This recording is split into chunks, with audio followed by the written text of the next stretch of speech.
అదే RTV app వార్తల్ని క్షణాల్లో చదివే అవకాశం ఉంటుంది. ఒక న్యూస్ పేపర్, ఒక టెలివిజన్ ఛానల్ మీ చేతుల్లో ఎప్పుడూ ఉంటాయి. ఈరోజు హోమ్ మినిస్టర్గా ప్రమాణ స్వీకారం చేసిన తర్వాత మొట్టమొదటిసారిగా అనకాపల్లి జిల్లాలో ఉన్న అఫీషియల్స్ అందరికీ కూడా పరిచయ కార్యక్రమం ఈరోజు ఏర్పాటు చేయడం జరిగింది. ఈ పరిచయ కార్యక్రమం కూడా మన కలెక్టర్ గారు ఆధ్వర్యంలో, కలెక్టర్ గారు బేసిస్ మీద ఈరోజు ఈ కార్యక్రమం అంతా జరగడం special thanks to our collector.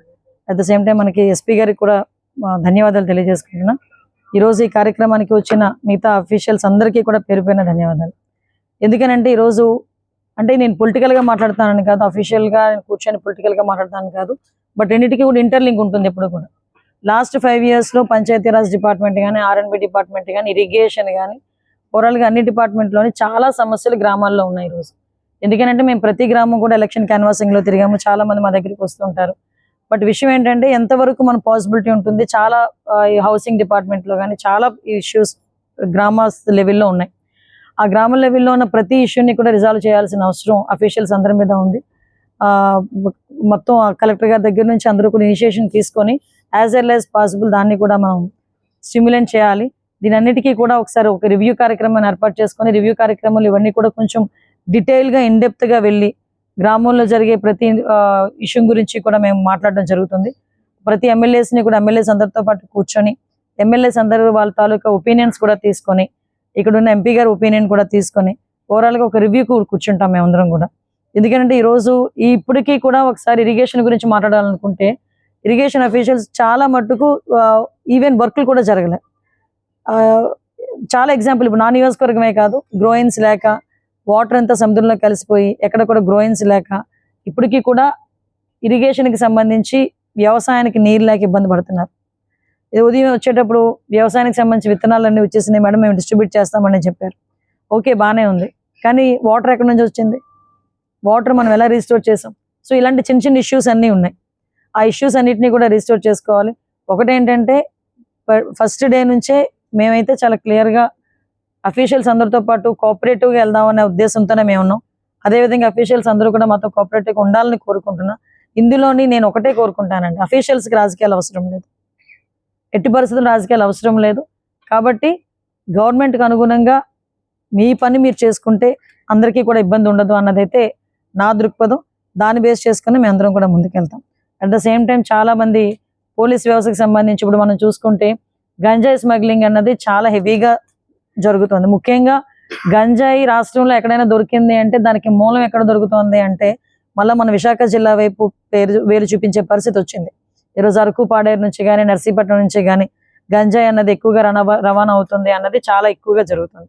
So దాని మీద మేజర్గా రేపు పొద్దున్న మేము బాధ్యతలు తీసుకున్న తర్వాత కూడా ఎస్పీ గారి దగ్గర నుంచి ఐజీలతో, డిఐజీలతో అందరితో కూడా కూర్చొని దాని మీద ఒక స్పెషల్ డ్రైవ్ కూడా ఏర్పాటు చేసుకొని వాళ్ళకి ఒక టాస్క్ ఇచ్చి దాన్ని కూడా కంట్రోల్ చేసే పరిస్థితి తీసుకురావాలని మేము అనుకుంటున్నాం.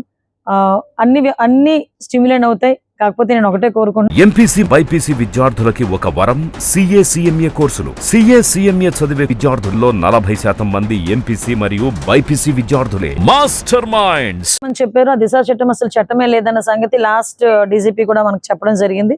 హోమ్ మినిస్టర్ కూడా లాస్ట్ లో ఒప్పుకున్నారు, ఆవిడ కూడా ఒప్పుకున్నారు దిశ అన్నది చట్టబద్ధత కల్పించలేదు అని. నేను మొన్న రీసెంట్ గా నేను ఎంక్వైరీ చేసుకుంటే అది కూడా పార్లమెంట్ లెవెల్లో ఉండి అది బ్యాక్ వచ్చేసింది ఢిల్లీ లెవెల్ నుంచి అని చెప్పారు. దాన్ని ఏ విధంగా చేయొచ్చా చేయకూడదు, అందులో అంటే 5 సంవత్సరాలు అది చేయటం అవ్వలేదు అనుకుంటే దాని టెక్నికల్ గా ఎక్కడో ఒకటి ఇష్యూ ఉండే ఉంటుంది. ఆ ఇష్యూని రిజాల్వ్ చేయడం అవుతుందా లేదా అన్నది ఒకటైతే ఇప్పటికీ కూడా డెఫినెట్ గా వర్క్ చేయాలి అనుకుంటే పోక్సో యాక్ట్ కానీ, నిర్భయ యాక్ట్ కానీ ఇలాంటి యాక్ట్స్ ఉన్నాయి. అంతకన్నా దిశ యాక్ట్ కన్నా ఇంకా పవర్ఫుల్ యాక్ట్ నిర్భయ యాక్ట్ నాకు తెలిసి అలాంటివి కూడా ఉన్నాయి. భయం ఒకటి మాత్రం చాలా క్లారిటీగా క్లియర్గా చెప్తున్నామండి, రాబోయే కాలంలో మహిళల మీద అఘాయిత్యాలు చేయాలన్నా, మహిళల మీద తప్పుగా చూడాలన్నా కూడా భయపడే సిచ్యువేషన్స్ క్రియేట్ చేయడానికి డిపార్ట్మెంట్ వాళ్ళు కూడా మాకు సహకరించాలి. డిపార్ట్మెంట్ వాళ్ళతో పాటు ప్రజలు కూడా సహకరించాలి. ఎందుకంటే ఎవడో ఏదో చేస్తాడు మళ్ళీ మా దగ్గరకు వచ్చి రికమెండ్ చేస్తారు. సో అలాంటి సిచ్యువేషన్స్ రాకుండా ప్రజలు సహకరించాలి, డిపార్ట్మెంట్ సహకరించాలి. డెఫినెట్గా మహిళల భద్రత విషయంలో పెద్దపీట వేస్తుంది. ఒకటి మాత్రం క్లియర్గా చెప్పగలను, చంద్రబాబు నాయుడు గారు సీఎంగా ఉన్నారు అంటేనే ఆటోమేటిక్గా లా అండ్ ఆర్డర్ చేతిలోకి వచ్చినట్టే, క్రైమ్ కూడా తగ్గిద్ది.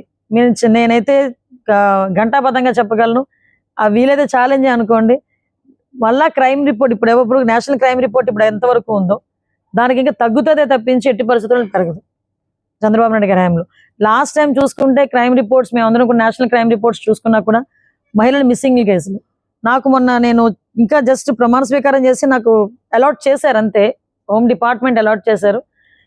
చాలా ఫోన్లు వచ్చినాయి నాకు, మెసేజ్లు. నిజంగా నేను ఆ వాట్సాప్ చూస్తే కనుక ఒకసారి కూర్చొని మొత్తం చూడాలి. బేసికల్గా ఒక అతను US లో ఉంటాడు, వాళ్ళ అమ్మాయి తప్పిపోయింది వైజాగ్లో, కేసు పెట్టాము, ఈ రోజు వరకు కేసు మాకు ఫైల్ చేయలేదు అని చెప్పారు.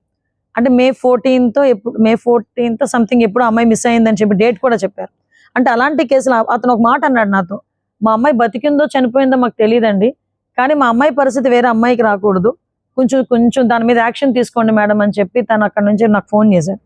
సో నేను ఒకసారి రేపు మళ్ళీ తర్వాత కూడా కేసు డీటెయిల్స్ కూడా ఇచ్చాడు, నేను డెఫినెట్గా అక్కడ సిపి గారితో ఒకసారి మాట్లాడతా. అంటే ఇలాంటి సిచ్యువేషన్స్ ఉన్నాయని చెప్పడానికి ఒక ఎగ్జాంపుల్ చెప్పా. సో డెఫినెట్గా మేము దాని మీద చర్యలు తీసుకుంటాం. అన్ని కూడా ఒక 15 days to 1 month అన్ని కూడా స్ట్రీమ్ లైన్లోకి వస్తాయి. డెఫినెట్గా డిపార్ట్మెంట్ వాళ్ళు కూడా అందరూ కూడా సహకరించాలి. ఒకటి మాత్రం చెప్తున్నానండి, మళ్ళీ చెప్తున్నా, ఇంతకు ముందులాగా ఎవరో ఫోన్ చేస్తే కేసు పెట్టమంటే, ఎవరో ఫోన్ చేస్తే కౌంటర్ కేసు పెట్టమను, ఇవన్నీ వద్దు. చూద్దాం, అన్నీ కూడా స్ట్రీమ్లైన్ చేసుకొని ఒకటి జాగ్రత్తగా చేసుకుందాం. దానికి పత్రికా విలేకరులుగా మీరు కానీ ఎవరైనా అందరూ కూడా సహకరించండి. మీకు కూడా ఒకటి చెప్తున్నా, ఎక్కడో ఏదో సోషల్ మీడియాలో 1,00,000 రాస్తుంటారు. నేను సీఎం రమేష్ గారు కూడా అదే చెప్పారు, 1,00,000 రాస్తుంటారు సోషల్ మీడియాలో. అవన్నీ నిజం అనుకొని మీరు మాత్రం పేపర్లో వేయకండి.